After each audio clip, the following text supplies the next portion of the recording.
Satwa jenis primata endemik yang menjadi kebanggaan namun juga terancam keberadaannya adalah bekantan.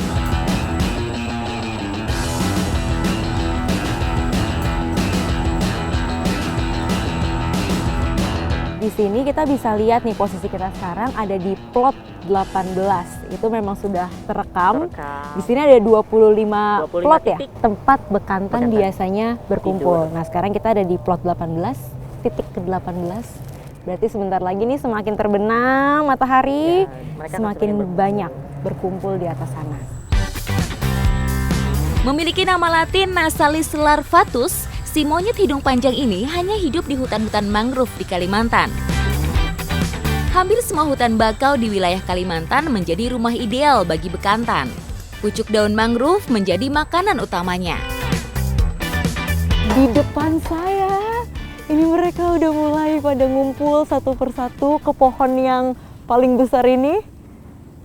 Besar-besar banget ukurannya, gemas. Satu kelompok sekarang saya baru lihat ada sekitar 5 bekantan. Bekantan merupakan satwa arboreal atau banyak menghabiskan hidupnya di pohon. Bekantan hanya sesekali saja turun dari pohon ketika minum atau menemukan sumber makanan di bawah. Jadi bekantan itu kan memang hidupnya berkelompok.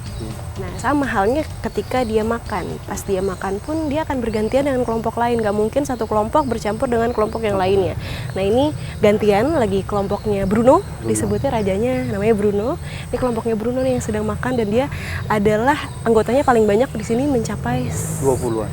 Hampir 20 ekor satu kelompoknya. Dia coba ngedeketin.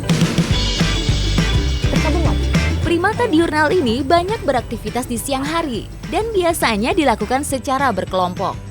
Selain peremajaan kembali kawasan mangrove di Kalimantan, berbagai usaha penyuluhan kepada masyarakat pun gencar dilakukan sebagai upaya perlindungan terhadap si monyet hidung panjang. Nggak kucing, nggak kerbau, itu kalau misalnya baru punya anak pasti sensitivitasnya jauh lebih protek terhadap anak-anaknya. Sama kelompoknya Bruno ini ada betina dewasa yang baru punya anak sekitar 1 bulan. Nah, jadi kelompoknya itu ngeprotek. Dia akan proteksinya jauh lebih tinggi ketika kita deketin, pasti dia akan lari, kabur ke dahan-dahan, naik ke atas pohon, sama yang dilakukan sama kelompoknya Bruno ini. Jadi lebih susah untuk dideketin. Fauna endemik tanah Borneo ini juga memiliki peran penting terhadap ekosistem mangrove. Secara ekologi, bekantan juga didaulat sebagai agen bibit bakau. Karena dari biji buah bakau yang dimakan akan dibuang dan tumbuh kembali secara alami. Betapa lengkapnya cerita hutan mangrove kita jika bekantan bisa terus melanjutkan perannya sebagai agen benih hutan bakau.